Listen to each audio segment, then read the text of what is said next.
Bienvenidos a las conferencias de CIMA Movimiento de Cultura Espírita. Durante la conferencia le agradecemos mantener su video y micrófono apagado. Al finalizar el conferencista, se abrirá un espacio de preguntas, las cuales deben realizar por el chat.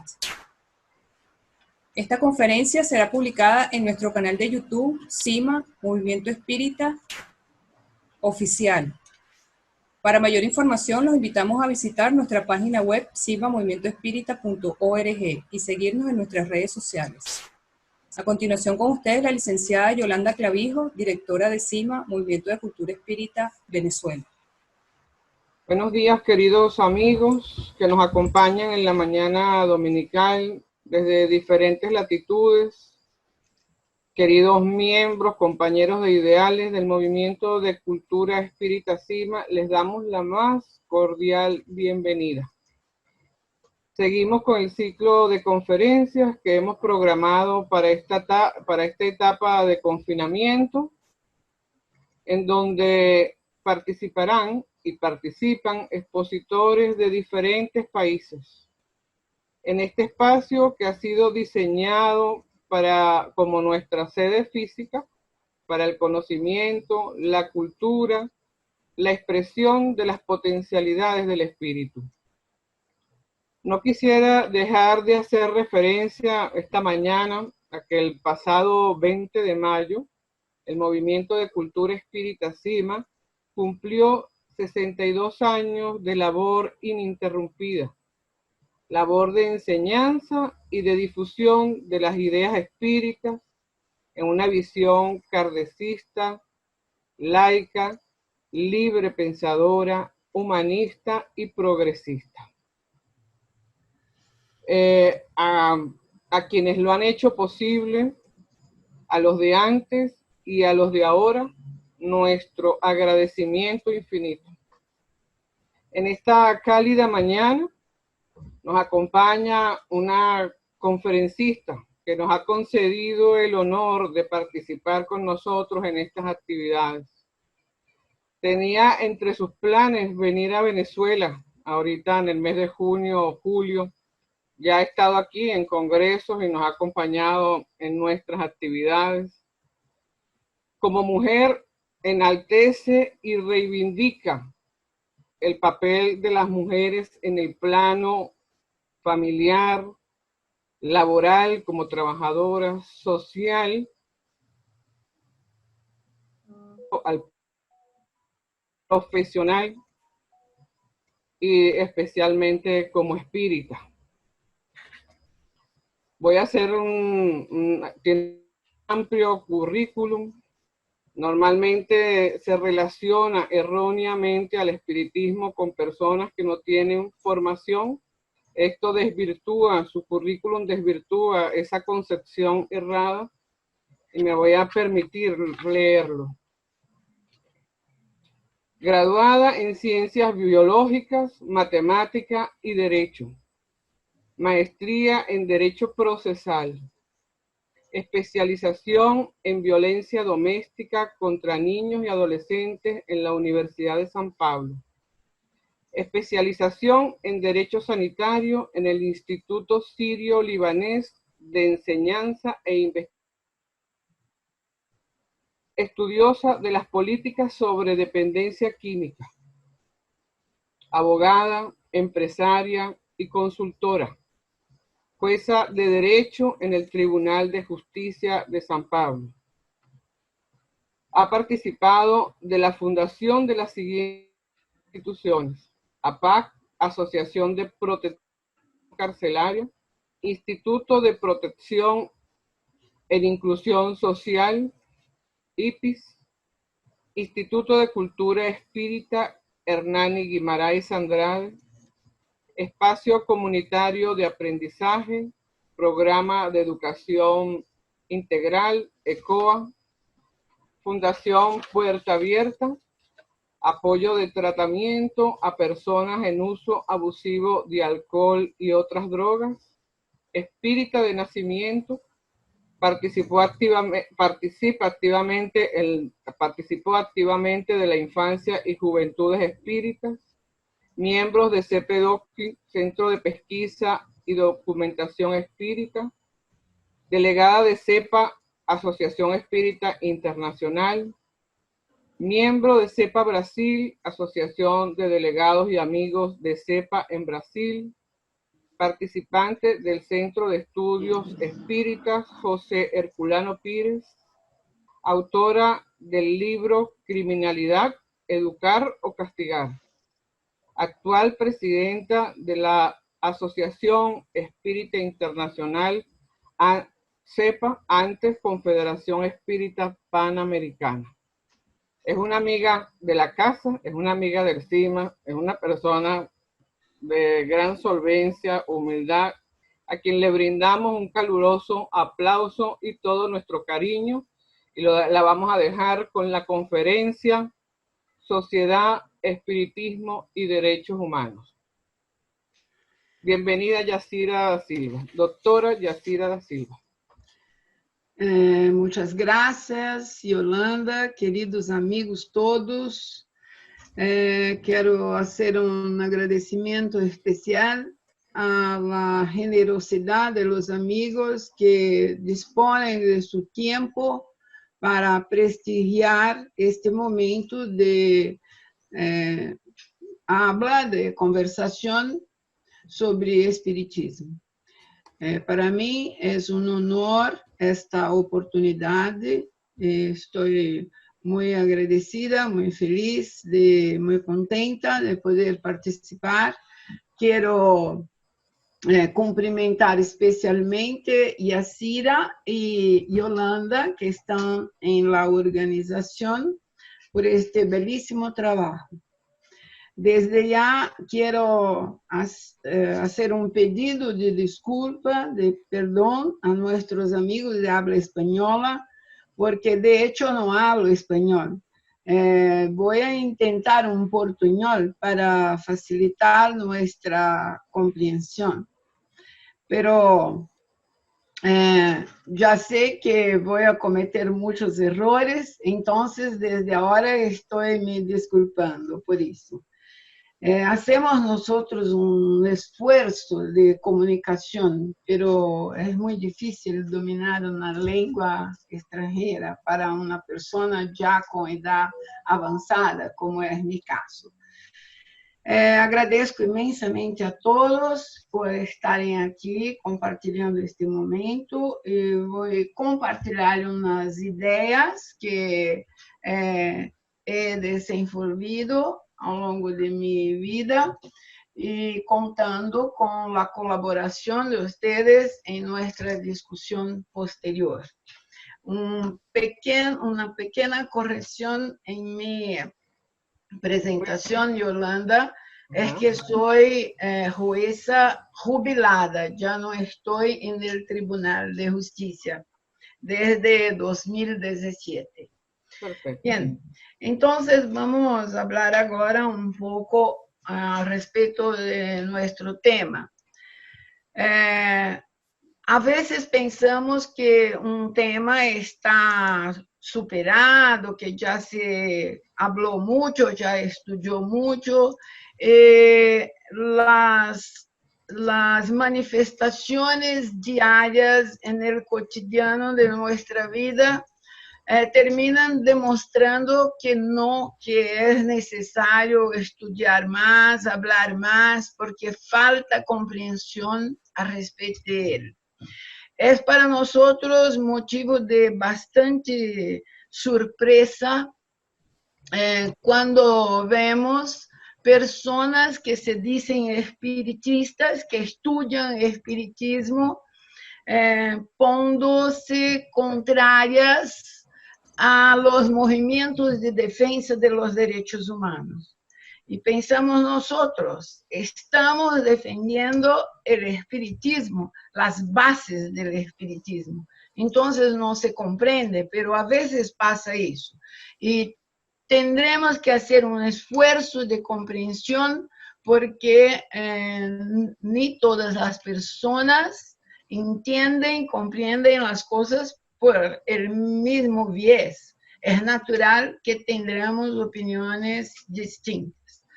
Entonces voy a exponer un poco pensamento que juzgo yo, que está em conformidade com a filosofia espírita, e depois poderemos debater um pouco.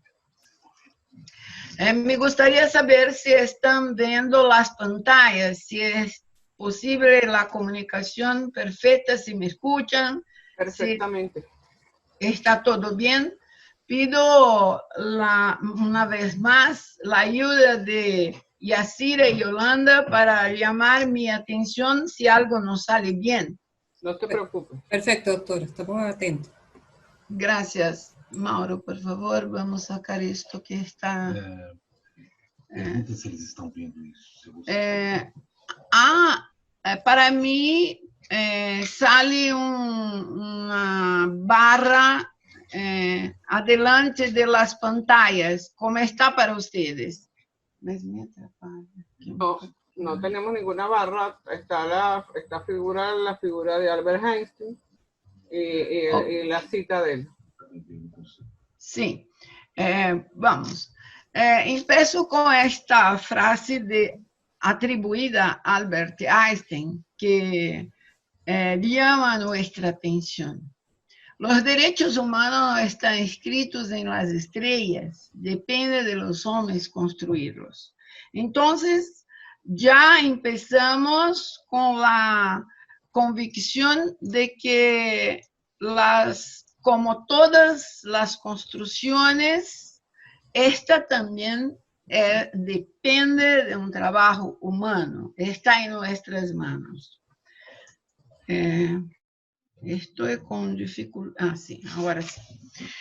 Vamos lá.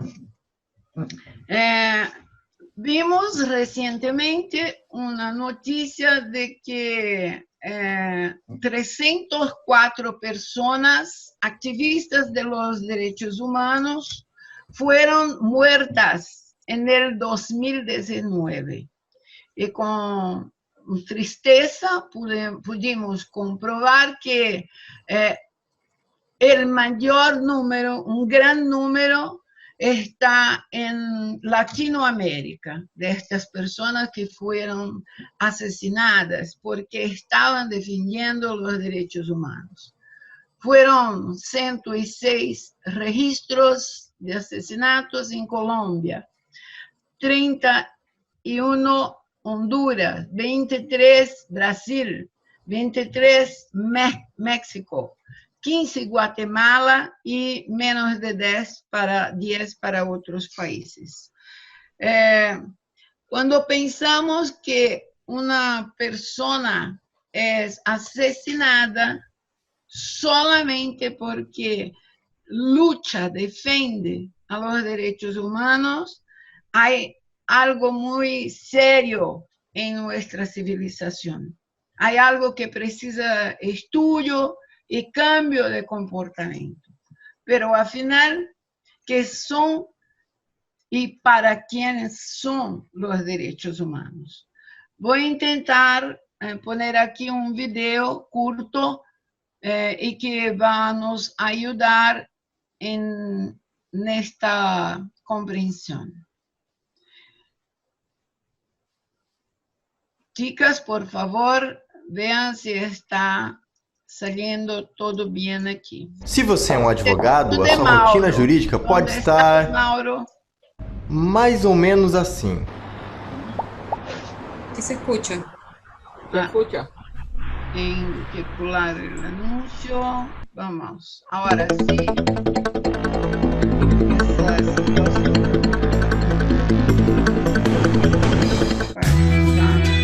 Hay derechos que gozan solo algunas personas por pertenecer a determinadas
Pois bem, parece elementar, parece muy fácil, muy simple, muy natural, pero en nuestro día a día vemos que no es así. ¿Qué es necesario para tener el reconocimiento de los derechos humanos? Basta ser gente, ser humano. Es humano, entonces le es garantizado todos esos derechos. Y el mejor lugar que podemos conferir es en la Declaración Universal de los Derechos Humanos, cuyo artículo 2 dice: toda persona tiene capacidad para disfrutar los derechos y las libertades establecidas en esta declaración, sin distinción de cualquier especie, sea de raza, color, sexo, lengua, religión, opinión política o de otra naturaleza, origen nacional o social, riqueza, nacimiento o cualquier otra condición. Entonces, la pregunta es gente? Si la respuesta fue positiva, tiene los derechos humanos. Y eso a veces choca a las personas. Mucha gente no se conforma con eso, porque una prostituta tiene los derechos humanos, sí. Un asesino tiene el derecho a que sean respetados sus derechos humanos, sí, porque trátase de un derecho que es inherente a la persona humana. No depende de otra cosa más, basta que sea humano para tener esos derechos. Bien, vamos a hablar un poco sobre la historia de los derechos humanos. Aunque el cilindro de Ciro, más de 500 años antes de Cristo, tenga contemplado algunos derechos que sugirieron a ciertos historiadores decirem que ahí está la primera declaración de derechos humanos, porque contempló la libertad de religión y preconizaba la abolición de la esclavitud. En la verdad, todo lo que se construyó desde los tiempos antiguos hasta el iluminismo, más o menos, se atribuye a esfuerzos, luchas, buscas de instrumentales para hacer resistencia al poder, porque hasta entonces no había un reconocimiento oficial de los derechos humanos. Hasta que sobrevino la Declaración de Derechos Humanos en Estados Unidos de América con su Constitución de 1776. Después también fue contemplado el reconocimiento de los derechos humanos y los ciudadanos en la Asamblea Nacional de Francia. Y entramos en el siglo XIX con gran reconocimiento de derechos sociales y económicos internacionalmente. Pero hay que decir que esto es un levantamiento puntual de algunos acontecimientos, porque la historia fue hecha a la base de lucha y de sangre, revoluciones, a la vuelta del inicio del iluminismo, este sentimiento se puso más fuerte.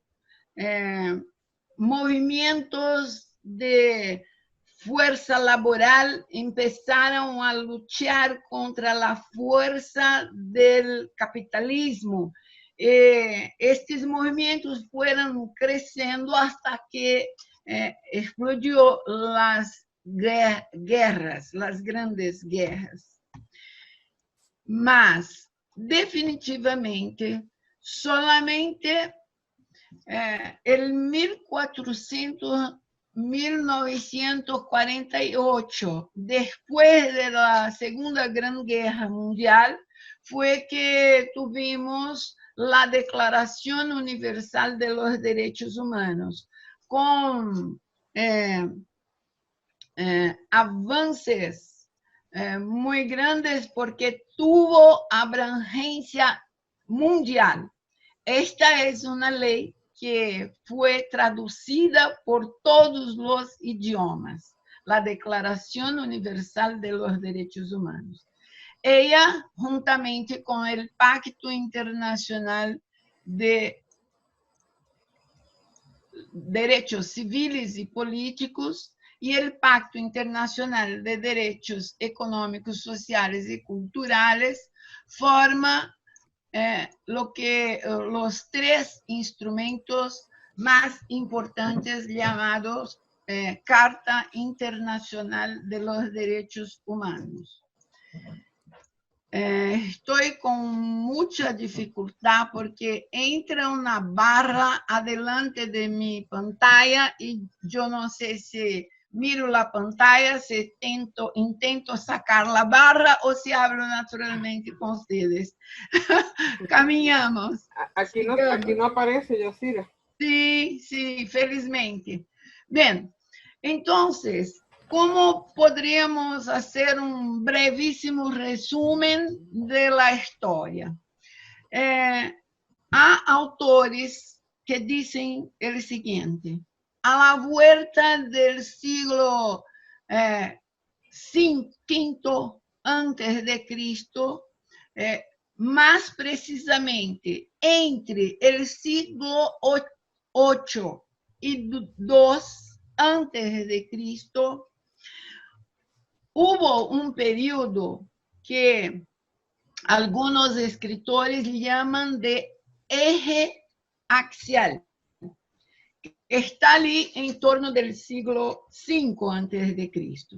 En este tiempo vivieron en sus países sin conocer un al otro, al mismo tiempo más o menos contemporáneos, grandes pensadores como Zaratustra, Buda, Lao Tse, Confucio, Pitágoras, que empezaron un movimiento de hacer pensar a los humanos por su propia cabeza.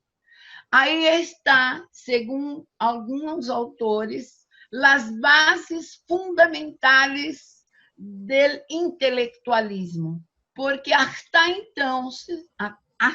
então el conocimiento estaba basado en la mitología y desde ahí, coincidentemente, de este periodo en que se atribuye el nacimiento de la filosofía, los hombres empezaron a pensar por sus propias cabezas. Y con eso consideran algunos autores que en este periodo, que se puede decir que sirve como una línea divisoria del tiempo, se lançava por la primera vez os fundamentos intelectuales para la comprensión de las personas, de la vida, de la existencia, de los derechos de las personas. Entonces, considera-se um momento extremamente importante e, por supuesto, o nascimento também dos direitos humanos, porque aí passam a desarrollar sua própria intelectualidade, o ser humano. Pero advirten também que foram necessários mais de 20 siglos hasta que o ser humano pudiera ser reconocido de hecho como una persona singular e inconfundible, que mientras tanto esté ahí, 5 siglos más o menos antes de Cristo, la semilla, los primeros pensamientos, en la verdad, fueron más de 20 siglos, hasta que en el siglo XX pudiéramos nosotros ver el nacimiento de la Declaración Universal de los Derechos Humanos. Esto en una muy breve resumida de lo que se pasó. Entonces, los derechos humanos ya existían, siempre existirán, porque son inherentes a las personas. Es un derecho natural, por tanto, siempre existió. Pero la fuerza, el poder de las autoridades sufocaban, exprimían, apretaban el ejercicio de esos derechos. Y con el pasar del tiempo, con el pasar de los siglos, el reconocimiento de esos derechos fueron ganando espacio. Ahí, a la vuelta del siglo XVIII, más o menos, en el iluminismo, tuvimos ya las primeras cartas, las primeras positivaciones con el reconocimiento de esos derechos. La sociedad estaba en ebullición. Mira, en el periodo que empezaban las luchas laborales, pensamientos distintos y oponentes estaban cada cual en la defensa de su posición, la fuerza laboral contra el capitalismo, en cuanto efervillaban todas esas ideas, mientras efervillaban esas ideas, empezaban a reconocer positivamente, de forma escrita, los derechos humanos. Y solamente en el siglo XX, con la Declaración Universal de los Derechos Humanos, consideran los escritores que fue apretado aquel pensamiento que hasta entonces dominaba por los regímenes totalitarios. Y ahí también, coincidentemente, pasa a acontecer hechos importantísimos para la humanidad. La queda, cayó el muro de Berlín, cayó el régimen soviético, muchas dictaduras militares y muchos otros regímenes totalitarios. Entonces, esta lucha casi insana de la humanidad por el reconocimiento de los derechos humanos tuvo un momento extremadamente valioso e importante a partir de la Declaración de los Derechos Humanos en el siglo XX. Mientras tanto, aunque tengamos todo este arcabouço legislativo garantizando los derechos humanos, muchos otros fundamentos jurídicos leyes complementarias especiales para ancianos, para niños, para la naturaleza, etc. Y aunque tengamos un valoroso manancial de conocimiento que nos trajo Kardec un siglo antes de la Declaración de los Derechos Humanos, con las mismas defensas, hasta hoy no se garantiza en verdad para todos los humanos los derechos humanos. Hice aquí un pequeño homenaje a varios pensadores espíritas, desde Kardec hasta nuestros días, y también a mujeres que piensan en el espiritismo, para apenas homenajear la continuidad del pensamiento espírita. Y para decir que tanto cuanto tenemos nosotros muchas leyes que nos permiten la defensa de los derechos humanos, tenemos también mucha literatura espírita y que, como dije, tiene su nacimiento un siglo antes con Kardec.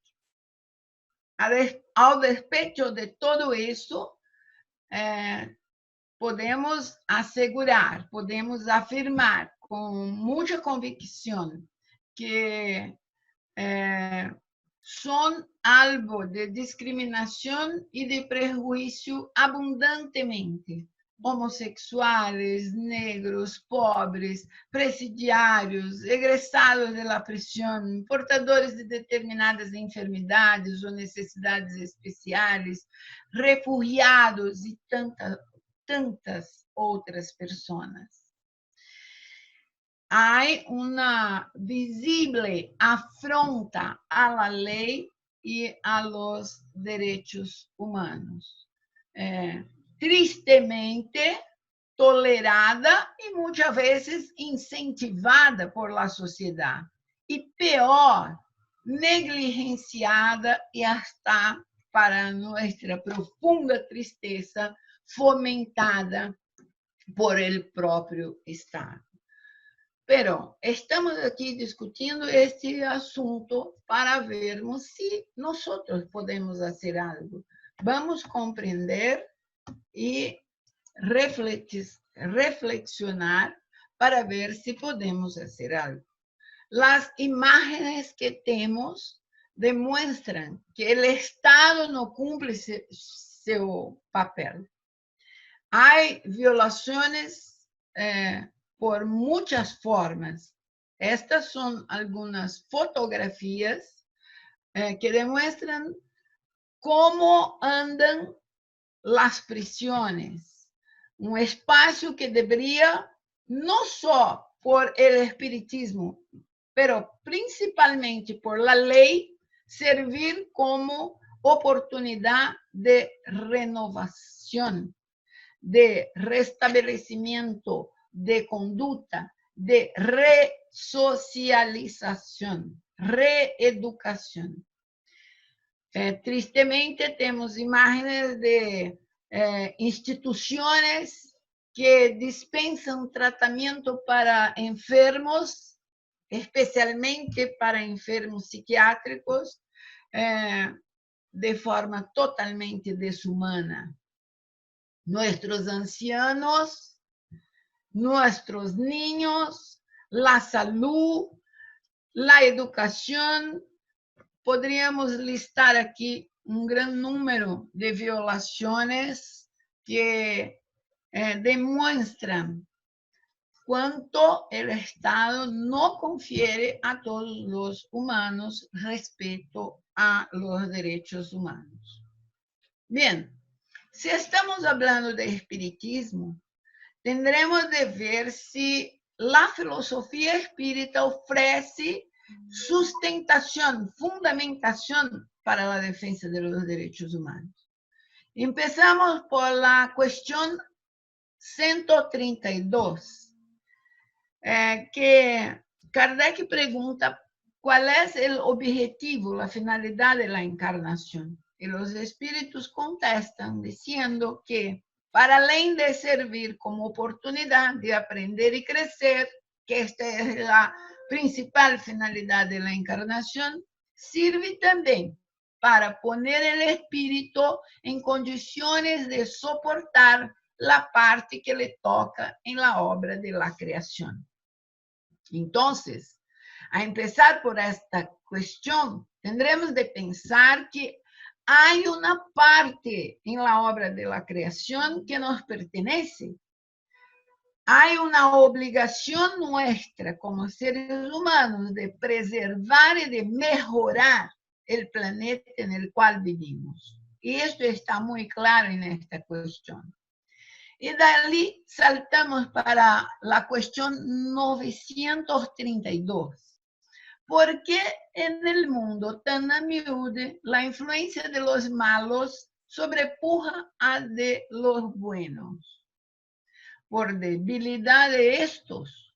Los malos son intrigantes y audaces. Los buenos son tímidos. Cuando estos lo quieran, preponderarán. ¿Y qué lección podremos sacar de ahí? Si nuestro mundo está repleto, está lleno de maldades, de insensatez, de deshumanidades, ya veremos que hay más malos que buenos, porque los malos, según dice Kardec, son audaces, hacen las cosas. Y aquellos que no se conforman con estas cosas, con las deshumanidades, con las violencias, con las fracturas en el arcabouço que estamos suponiendo ser el camino de la construcción del bien, ¿por qué nos callamos? ¿Por qué no agimos? ¿Por qué no nos ponemos a trabajar? Bien, pero hay una cuestión muy importante para nuestra reflexión. No usará el hombre del derecho de preservar su vida cuando elimina de la sociedad un miembro peligroso. Esta pregunta es fundamental cuando estamos pensando en armar las personas para que puedan defenderse matando otras personas. O cuando un gran número de personas están a pedir que venga la pena de muerte. Y los espíritus contestaron: hay otros medios de protegerse del peligro, no matando. Además, es necesario abrir y no cerrar al criminal la puerta del arrepentimiento. Estas cuestiones ciertamente pasan a largo de mucha gente que estudia espiritismo. No las lee. No es posible. Si leemos y si comprendemos la instrucción que ahí está, no vamos a desear la pena de muerte. No es posible, es incompatible. No confíe. Y seguimos entonces con el libro de los espíritus. Cuestión 888. Sed indulgentes con los defectos de vuestros semejantes, en vez de darles desprecio a la ignorancia y al vicio. Instruye a los ignorantes y moraliza a los viciados. Miren, no hay un espacio, una posibilidad de alguien entregarnos la paz hecha, la felicidad hecha, lista. No, esto es una construcción. A veces las personas dicen, está muy mal aquí en Brasil, me voy para otro país. Pero tenemos en Brasil aquilo que tenemos construido hasta aquí, que construimos. Ese no está bien. Tendremos que buscar energía para mejorar, para hacer algo, para cambiar mínimamente lo que podemos cambiar. Porque las instrucciones que recebemos en el espiritismo es para agir en el mundo, para trabajar, para cambiar por nuestro esfuerzo las cosas que no están buenas.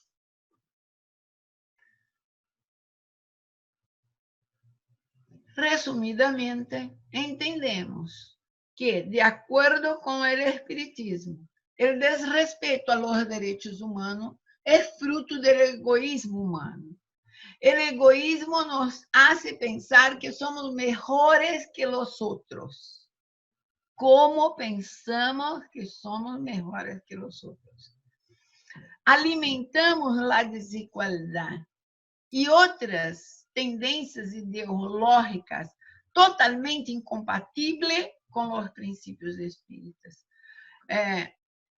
Repetimos frases, repetimos pensamientos sin reflexionar, sin traer para el medio espírita y discutirlo. Alimentamos prejuicios de clase, de género, de generación, de etnia, de orientación sexual y otro. Y decimos, para justificar nuestra inoperabilidad. Unos vienen para enseñar, otros para aprender. Unos vienen para ser ricos, otros para ser pobres. Sí, qué bueno que estemos nosotros de entre aquellos que vinieron para enseñar, que vinieron para ser ricos. Estos pensamientos no se justifican en filosofía espírita. La evolución de los derechos humanos, históricamente, en la sociedad, en las leyes, ya nos trae un conjunto de herramientas para trabajarnos. Sumando eso a los valores de la filosofía espírita, podremos encontrar un parámetro elemental de justicia. Y por mucho que eso nos cueste, por mucho que eso nos sorprenda, estas construcciones ya permiten tranquilamente decirmos no a la punición vengativa. Punir por punir, castigar por castigar. Es una tendencia inocua, infructífera, que muchas veces deseamos. Nos queremos la peor punición, porque estamos investidos de un sentimiento de venganza. No estamos pensando qué podríamos hacer para mejorar. No. Decimos esas cosas basados en un sentimiento y no en nuestra razón. Cuando hablo de justicia, porque tuve mucha proximidad con esta materia en mi trabajo toda mi vida, siempre pienso que es apenas una forma de traer para la reflexión el tema, pero no estamos proponiendo que nadie sea obligado a trabajar con justicia o agir como si trabajase con la justicia. Pero estos ejemplos permiten pensar cómo agir en nuestra vida, en la casa, en el centro, en la calle, donde quiera que estemos. Hay una propuesta a muchos años que Empezó en el Estados Unidos, Canadá, Inglaterra, muchos países aplican llamada justicia restaurativa. Es un procedimiento de consenso. La víctima, el infractor, los familiares de la víctima y del infractor y la comunidad, todos participan de un problema grave para buscar una solución. No estoy diciendo que no se debe pensar en la justicia convencional, porque hay espíritus encarnados en la tierra que no están en condiciones de una vida social. Necesitan quedarse en cárceles. Pero la mayoría de los infractores son personas que no tuvieron buena educación, no tuvieron buena formación, no tuvieron familia. Yo tuve la oportunidad de hacer un trabajo en que convivía con presos, personas encarceradas. Fuimos a conocer sus familias y vimos que los niños crecen en este medio y son forjados por la idea de matar, de furar, de robar. No se puede esperar otra cosa de aquellas personas. Su abuelo estuvo encarcelado, su padre está encarcelado, su hermano mayor está encarcelado y él, todavía un niño, está siendo forjado para también ir a cárcel cuando estuviera adulto. Entonces, hay personas que necesitan de ese sistema, pero no es el caso de la mayoría. La mayoría necesita de oportunidades para hacer algo diferente. Y este método llamado justicia restaurativa se propone a construir soluciones para la restauración de los traumas, de las pérdidas causadas por el crimen. Envolven todas las personas, el infractor, víctima, familia, sociedad. La justicia convencional siempre propone, usted hizo eso y tiene que ser castigado, pero pensemos, hace siglos y siglos y siglos que estamos haciendo el mismo. No está preveniendo, no está evitando, no está disminuyendo, mucho al contrario. Hace poco tiempo teníamos 200.000 presos en Brasil. Hoy tenemos 900, tal vez 1 millón de presidiarios en Brasil. La justicia restaurativa pregunta, ¿qué usted puede hacer ahora para restaurar eso? Entonces, también no es ausencia de responsabilidad. No, al contrario, es una propuesta que pone responsabilidad, pero con comprensión, con construcción colectiva. Entonces, pensamos que todo el conocimiento de la filosofía espírita, especialmente los capítulos de la ley natural y de la ley de justicia, amor y caridad, sumado a los principios constitucionales, a Declaración Universal de los Derechos Humanos y tantas otras leyes complementarias, forma un conjunto de fundamentos importantes, aptos a permitir un cambio en la situación. La justicia restaurativa es una alternativa solamente. Pero, mirando a este ejemplo, podemos pensar en nuestra casa, cuando algo no va bien. Castigamos, conversamos, preguntamos y y en la escuela. ¿Qué pasa cuando un niño, un chico, un joven hace algo que no es bueno en la escuela? Hay un conjunto de profesores, de maestres que hacen una rueda con este joven, conversa, propone, escucha o no. Al que parece, no. Estamos tan acostumbrados a pensar en el castigo que no vemos otras oportunidades. Y si queremos construir un mundo mejor, tendremos de pensar en nuevas alternativas, porque las viejas no fueron suficientes, no construyeron. Entonces, estamos sugerindo como una alternativa pensar como la justicia alternativa, compreendendo la complejidad de los problemas humanos.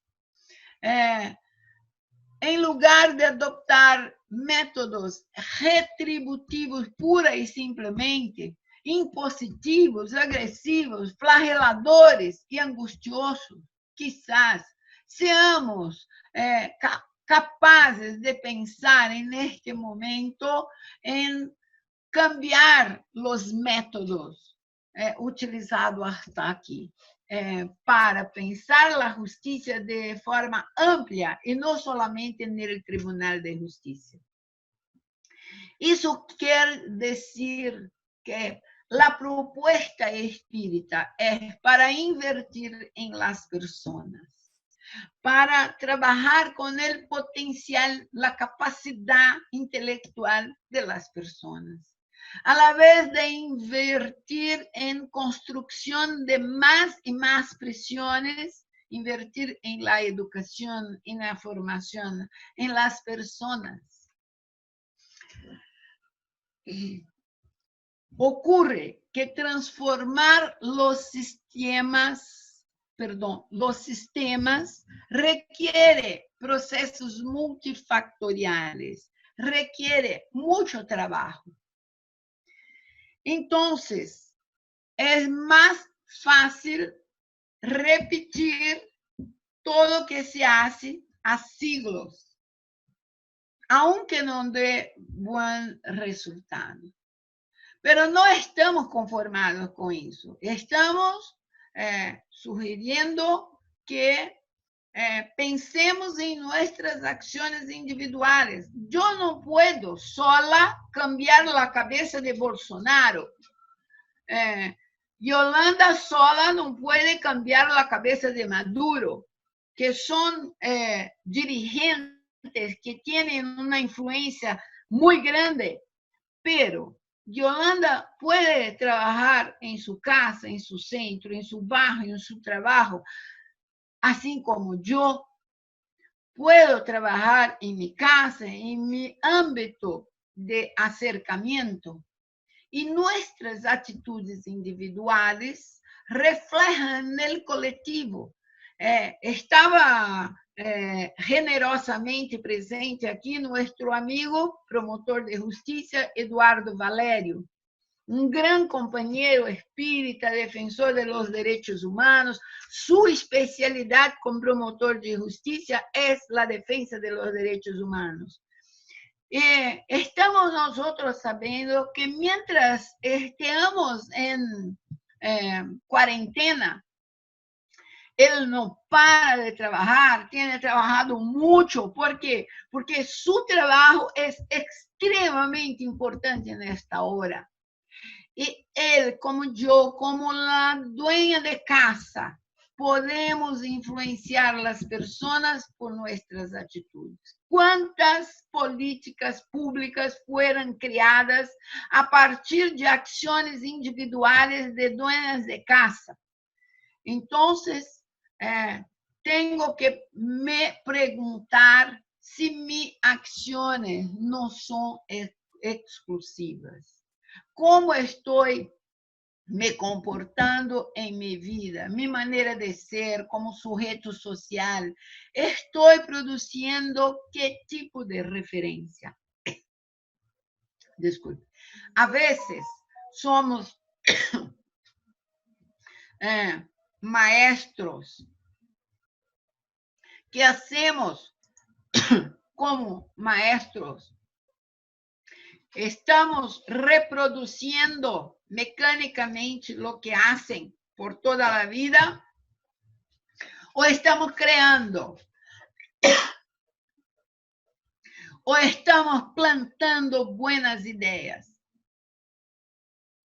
Nuestra vida sirve, sí, como ejemplo. Cada uno de nosotros podemos contribuir a mejorar el mundo. Para eso tendremos que trabajar nuestros recursos internos.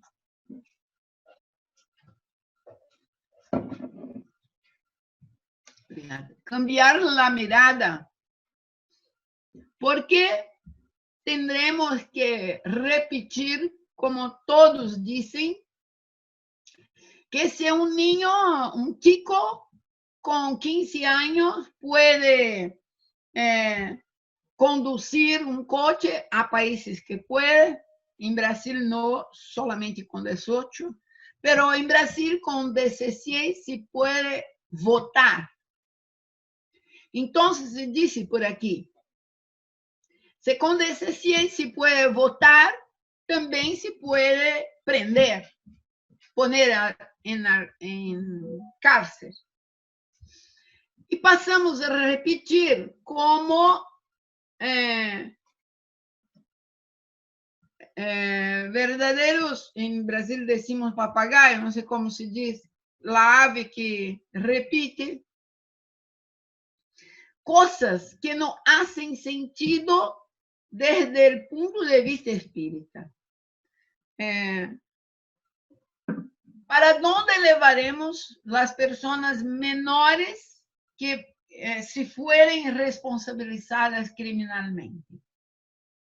¿Tendremos instituciones especiales aptas a resocializar, educar, renovar el pensamiento de estos jóvenes? ¿O no? Porque si no tendremos ninguna posibilidad de mejorar, no hace sentido poner chicos jóvenes con criminales antiguos. Entonces, tendremos que pensar que podemos proponer en lugar de esto. Hay muchas posibilidades. Los gobiernos deberían invertir en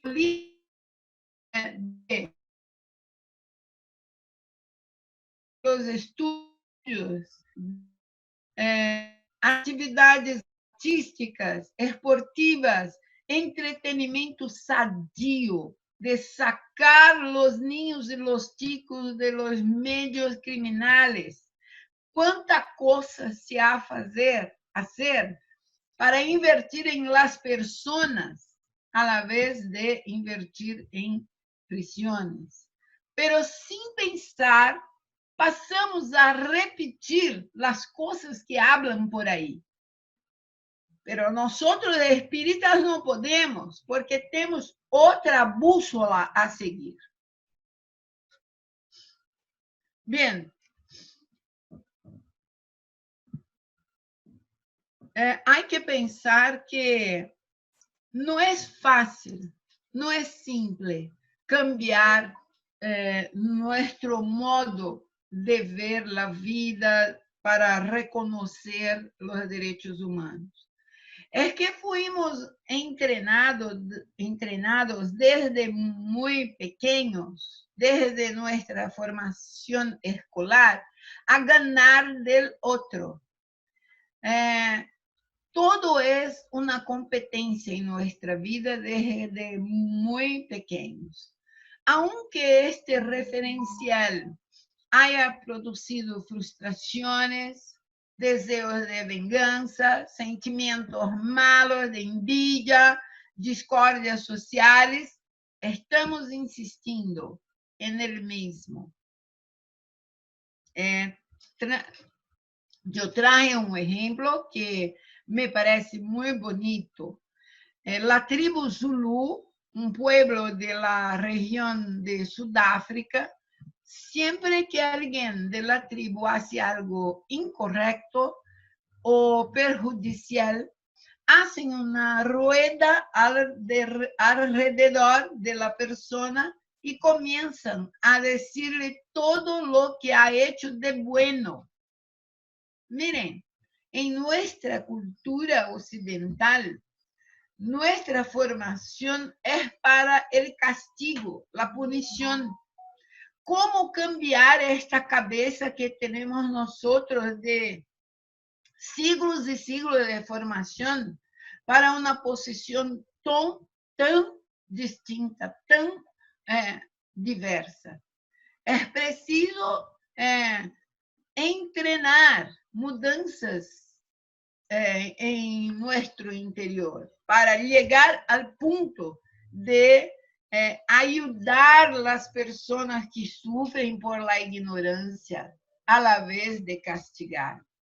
Esta tribu da un ejemplo de que los otros están dispuestos a ayudar a aquel que comete un error. Bien, ¿cómo la filosofía espírita puede contribuir? Ya vimos varias cuestiones que nos llevan a la reflexión. Una más, 796. En el estado actual de la sociedad, la severidad de las leyes penales no es una necesidad. Esta es otra reivindicación que las personas hacen. La ley es muy blanda, tiene que ser más fuerte, tiene que penalizar más. Y miren só qué contestaron los espíritus a Kardec. Una sociedad depravada seguramente necesita leyes severas. Lamentablemente, estas leyes pretenden más punir el mal después de hecho que secarse la fuente. Solo la educación podrá formar a los hombres que entonces no más necesitarán leyes tan rigurosas. Es difícil para nosotros estar a la frente de una proposición de estas. Pero la filosofía espírita es muy clara y está diciendo que es nuestra obligación educar, amparar, ayudar, sermos generosos con las dificultades alheias. Y para finalizar, propongo que reflexionemos sobre nuestras relaciones con el concepto de justicia, de ciudadanía y sobre una ética basada en los postulados espíritas. ¿Qué el centro espírita hace para mejorar el respeto a los derechos humanos? Nosotros que dirigimos centros espíritas, ¿para qué sirven los centros espíritas en este caso? La propuesta que hacemos es que transformemos los centros espíritas en espacios abiertos a la discusión de todo y cualquier tema relacionado con la convivencia humana y social. En mi pensamiento hay un error que se comete en los centros espíritas. Nos reunimos para hablar de Dios, de Jesús, de amor, de perdón, pero las personas están muriendo de hambre en nuestra cuadra, muy cerca de nosotros. Estamos allí reunidos para hablar de amor, de Jesús, de Dios, pero ¿estamos haciendo qué en el centro espírita?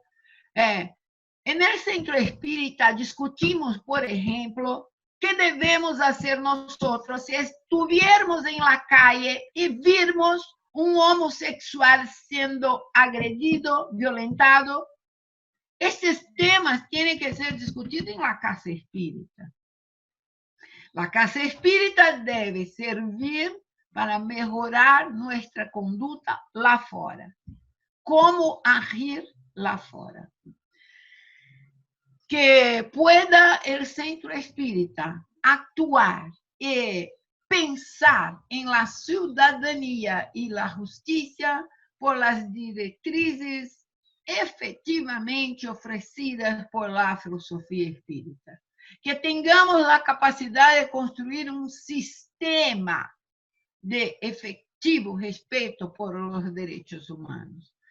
Hablando de esto, discutiendo esto, poniendo como tema de nuestras charlas y ejemplificando con nuestras acciones. Y apenas solamente para brindar, regalar nuestros queridos amigos, dejo aquí una reflexión muy linda de nuestro amigo Milton Medra Moreira, que generosamente también estaba presente al empezar esta charla, que dijo el siguiente: criminalidad es enfermedad del alma y es contagiosa.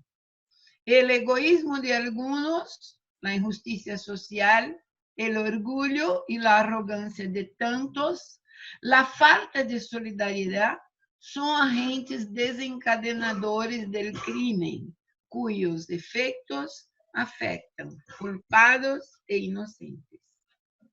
En una perspectiva inmortalista y reencarnacionista, la ausencia de políticas pedagógicas y de justicia social en el presente, así como el ejercicio de la venganza privada o social en lugar de una justicia recuperadora, constituyen-se en políticas que repercutirán negativamente en las sociedades del futuro. Postergar significa agravar y ya postergamos demasiadamente. Agradezco inmensamente a todos que me hicieron compañía, que tuvieron la paciencia de escucharme. Quedo aquí a la disposición si por acaso alguien quisiera hacer alguna pregunta. Excelente conferencia, Yacira, muchísimas gracias. Gracias. Efectivamente está Milton, está mucha gente que pudo entrar a la conferencia. Fuimos hackeados inicialmente y tuvimos que restringir el acceso a la sala y únicamente darle paso a quienes estaban identificados con sus nombres. Y les agradecemos a todos la paciencia y si quieren hacer alguna pregunta, por favor hacerlo a través del chat. Claro. Aquí estoy muy honrada con las presencias de nuestros queridos amigos, Milton, Homero, Eduardo Valério, Cláudio de Mauro, Margarita, tantos, algunos ya hablé, Homero está ahí, Magda, Delminha, Marisol, Paulo Muniz, cuánta gente amiga, gracias.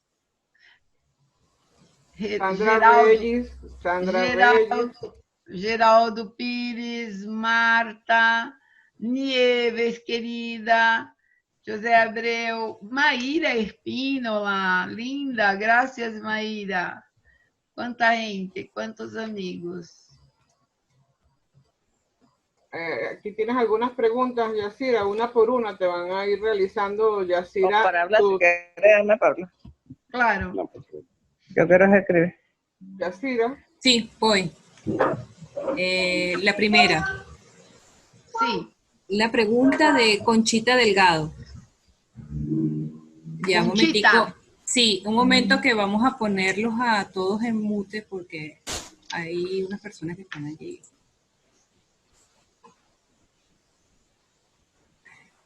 Un momento. Ajá. Doctora Yacira, le saluda Conchita Delgado, altamente agradecida por su invaluable aporte. 2 planteamientos y una sola pregunta.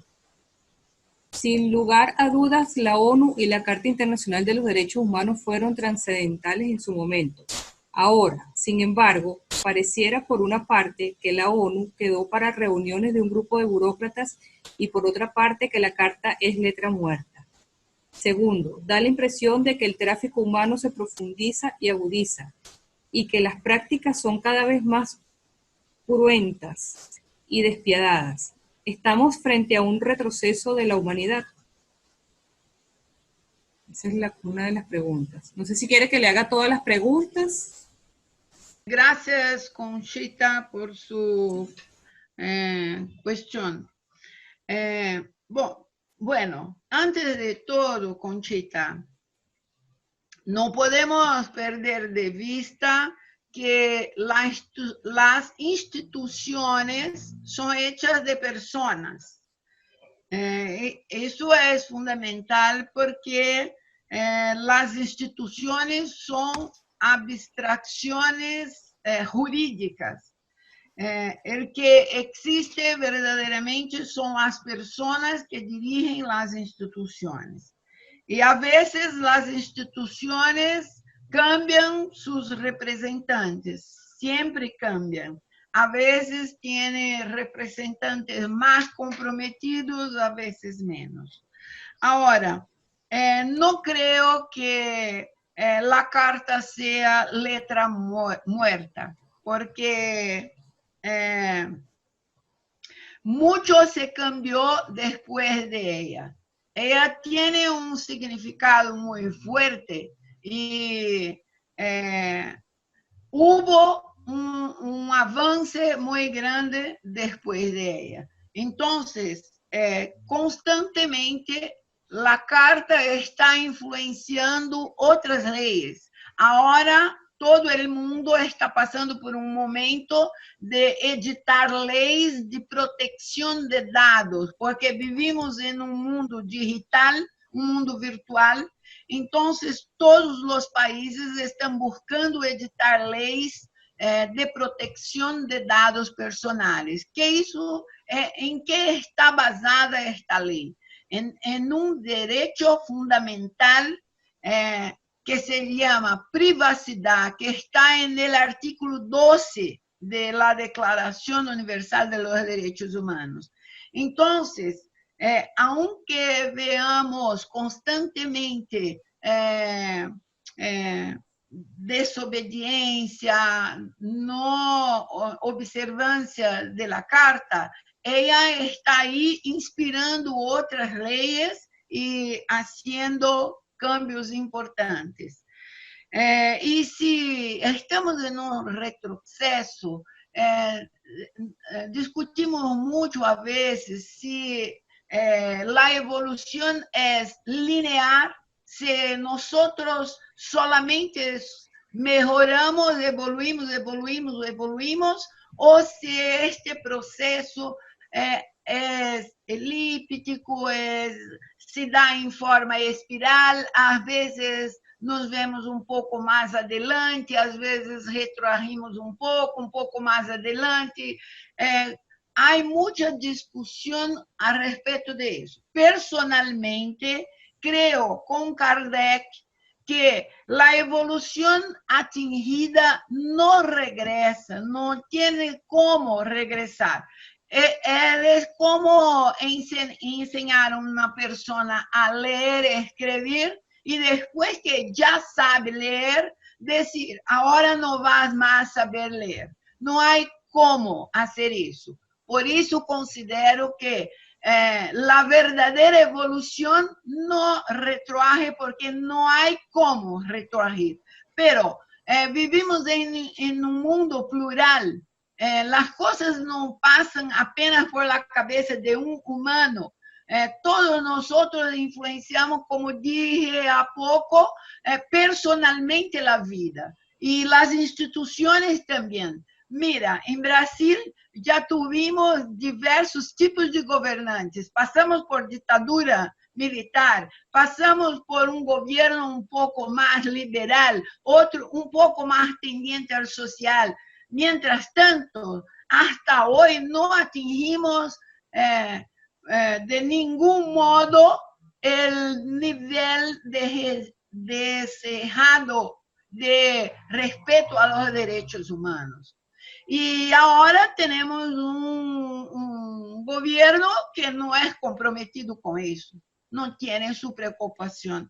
Eso significa que los avances de la humanidad retroagieron, creo que no. Pasamos por fases, por momentos, y vamos con vagar siguiendo. Y digo una palabra más al respecto de eso. A veces miramos a una persona, sabemos que ella hizo algo que no nos cae bien y decimos, caramba, no imaginábamos que esta persona fuera capaz de hacer eso. Yo la veía como una persona muy evolucionada, pero yo la veía como muy evolucionada, pero no eras tanto como imaginaba. Aquela persona era tão buena e assassinou a outra. Como isso é possível? Não podemos saber exatamente qual é o grado de evolução, de compreensão da vida que cada um tem. Temos impressões, pero creo que vagarosamente estamos caminhando a la frente. Perfecto, doctora. La segunda pregunta. Excelente exposición, Yacira. La Fundación Puerta Abierta atiende esa problemática social y ustedes son sus formadores. ¿Puedes contarnos cómo esa fundación previene la delincuencia? Sí, muy rápidamente, porque tendremos que hablar bastante para hablar de Fundación Puerta Abierta. Es una institución involucrada a ayudar personas en situación de altísima vulnerabilidad social. Personas que están en la calle, que hacen uso nocivo de alcohol y otras drogas. Y nuestro propósito no es hacer asistencialismo. No, estamos invirtiendo en un programa de valorización de la autonomía. Queremos ayudar a estas personas a tener amor por el trabajo. Nuestra institución hace calificación personal, profesional y social de personas que por alguna razón que desconocemos están alejadas del medio social, están marginalizadas, perderam sus vínculos afetivos, perderam sus vínculos familiares. Y no pasa nada que esté el día todo bebiendo, usando drogas, están por la calle.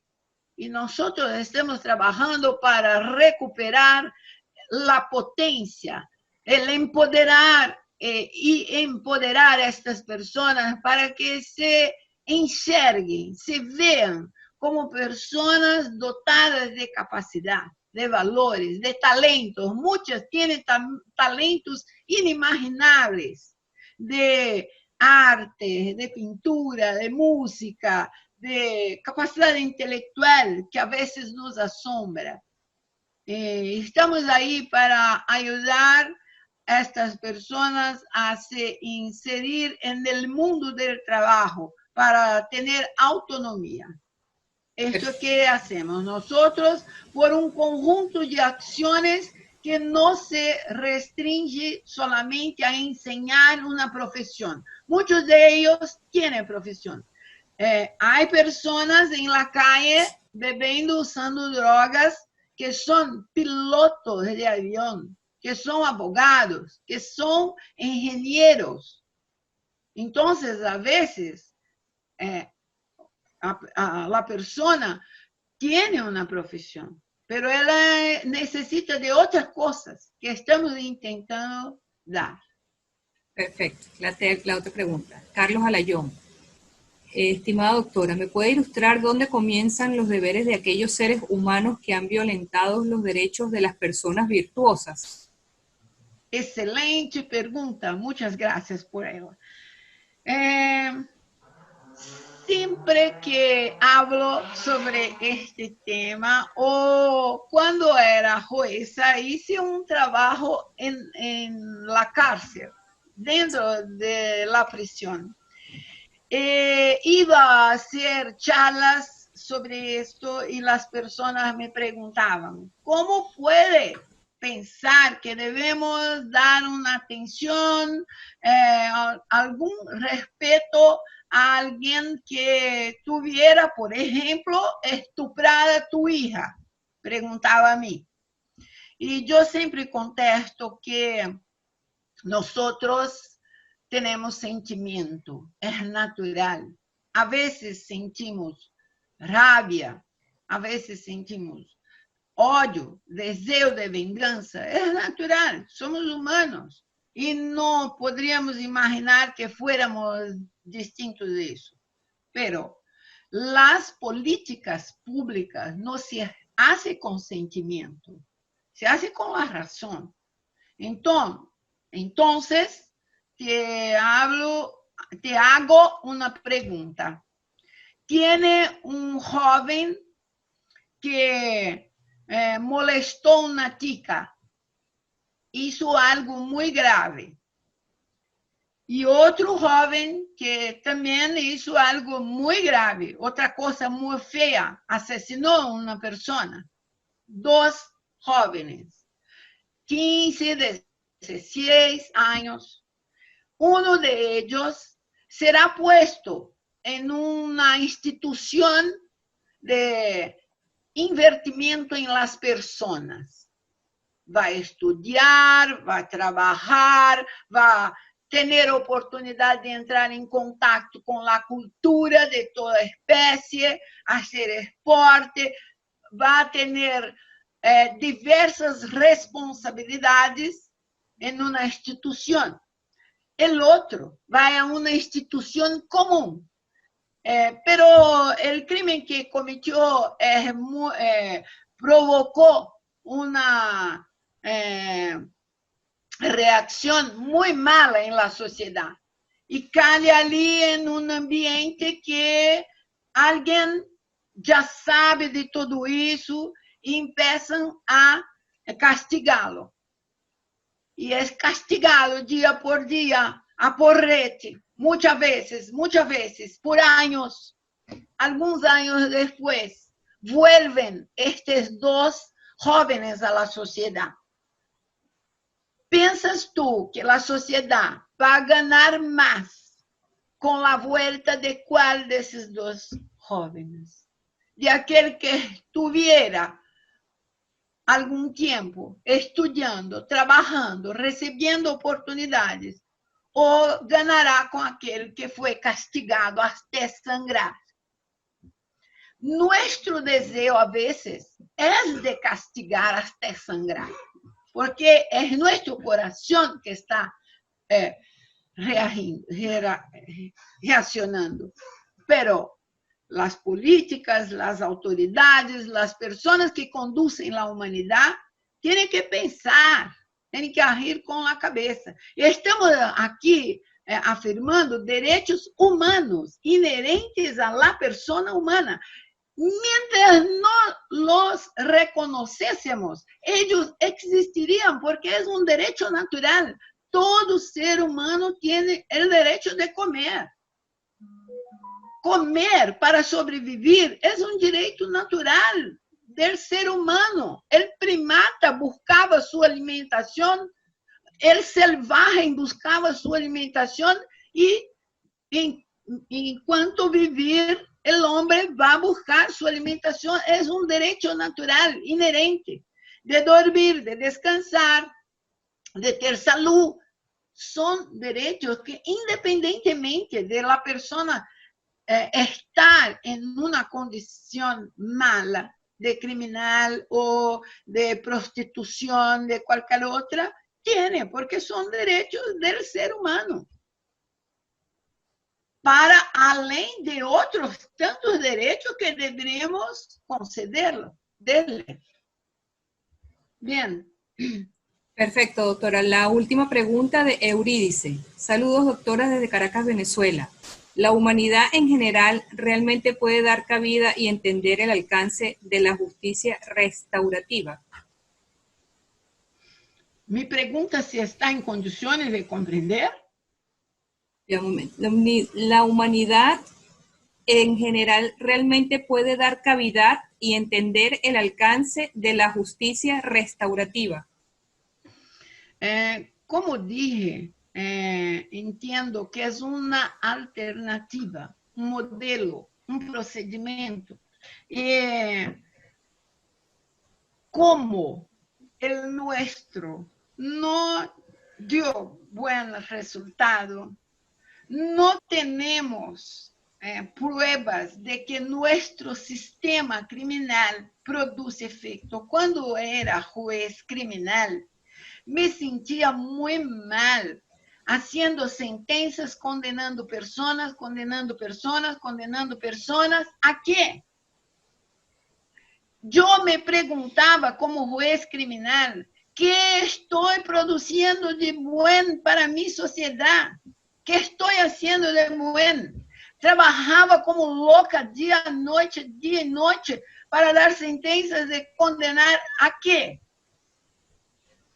¿Quién conoce el interior de una prisión sabe que no produce nada de bueno?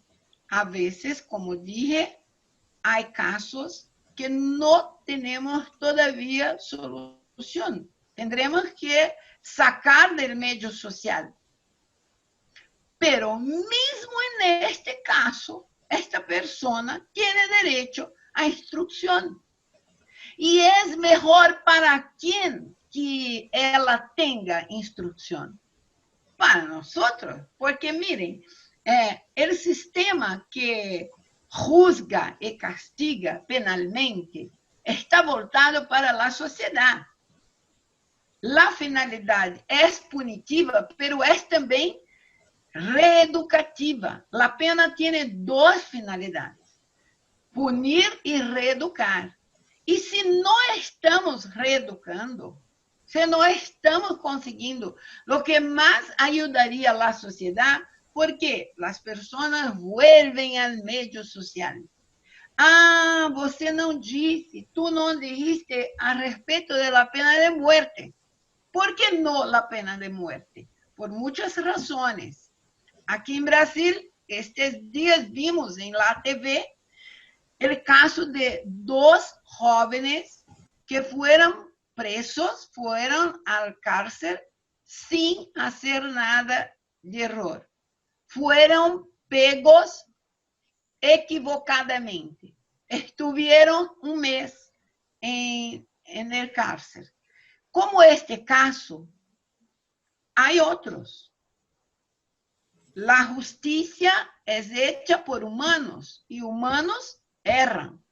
Pensar que podemos sacar a vida es una oportunidad maravillosa.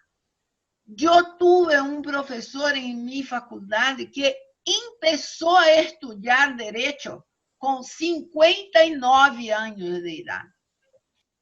Formóse en Derecho, hizo mestrado, doctorado, daba clases.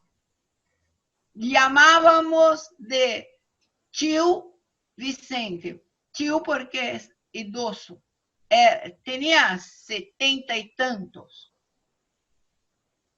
Una persona va a hacer una facultad pela primera vez en su vida con 60 años de edad. Es el valor de la vida. A cualquier momento podemos hacer algo muy provechoso para nuestra vida. Y no vamos a sacar la vida de una persona pensando que vamos ajudar a sociedade. Por quê?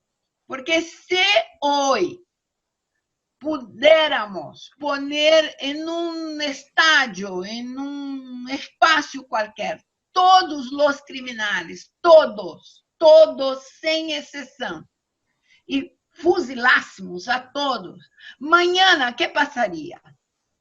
Que passaria amanhã? Não teremos mais crime? E aqueles tantos de niños que eu dije que estão sendo formados e forjados no crime.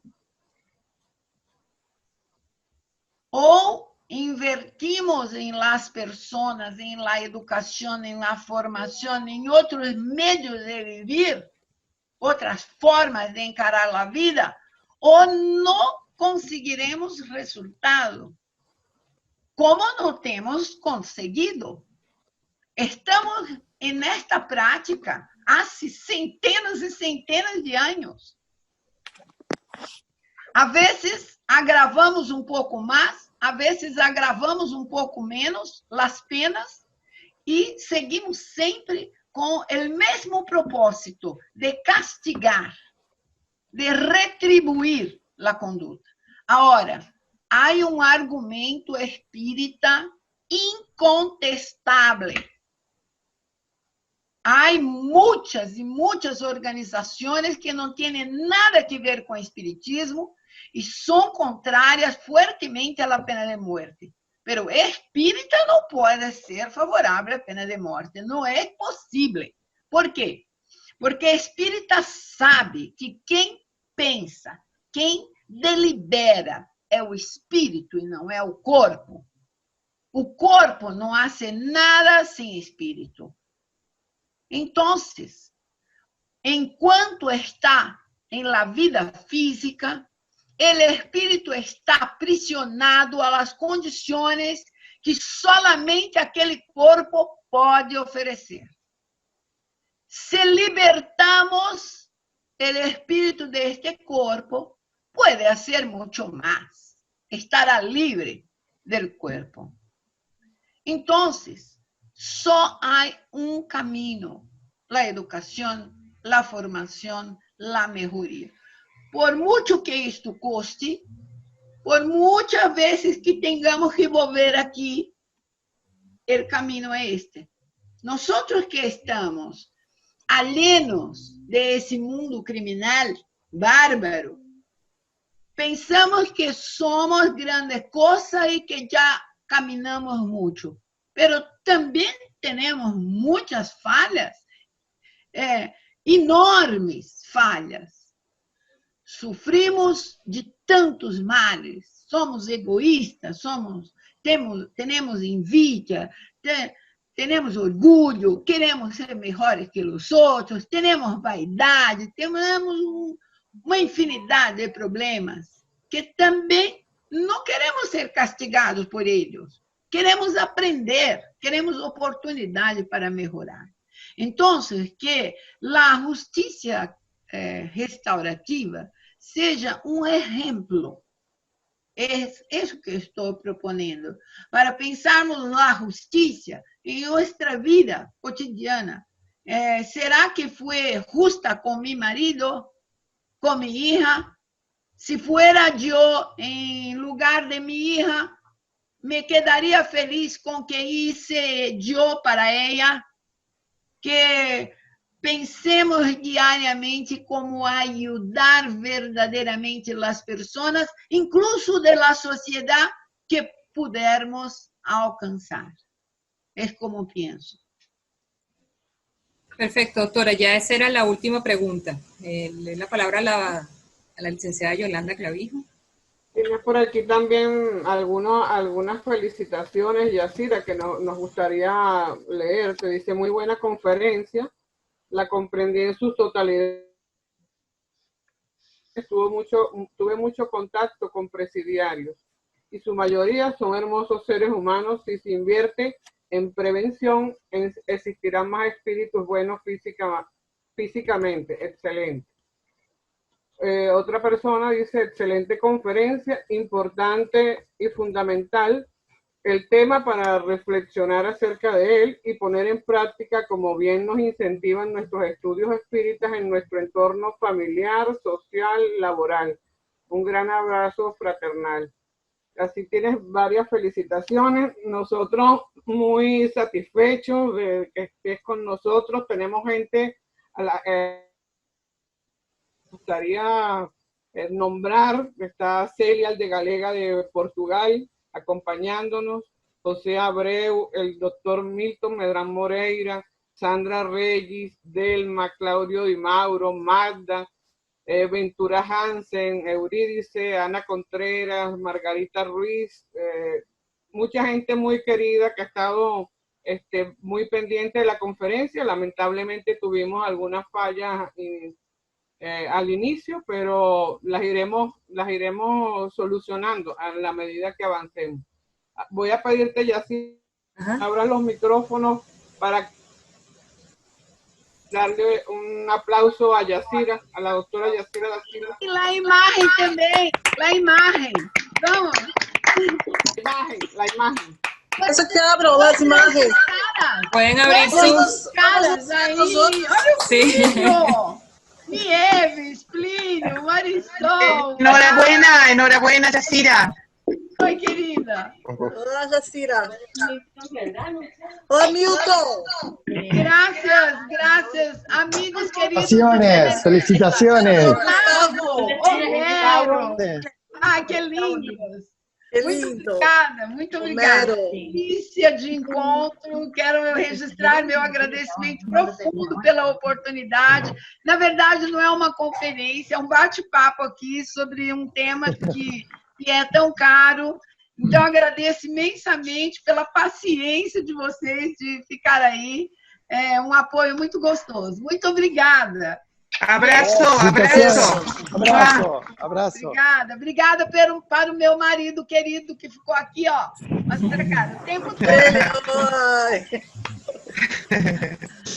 Obrigada, gente. Los esperamos el próximo domingo con el doctor Milton Medrán Moreira.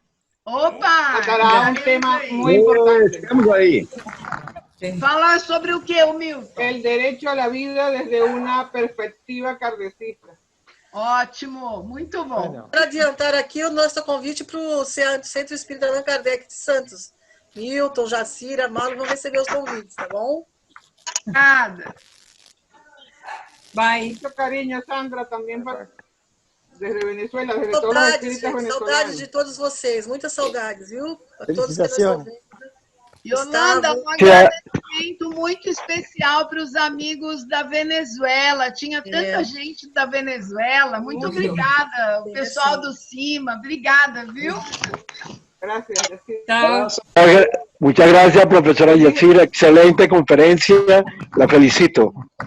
Es de Venezuela. Reciba esta palabra de congratulaciones. Muchas gracias. Gracias. Que mais?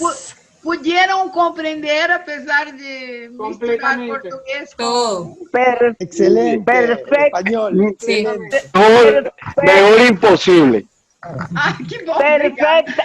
O Gustavo tá rindo de mim, né, Gustavo? Você tá rindo de mim, Gustavo. No, muy bien. Excelente. Excelente. Gracias. Feliz tarde para todos. Hasta luego. Felicidades. Gracias. Gracias, igual para todos. Adiós.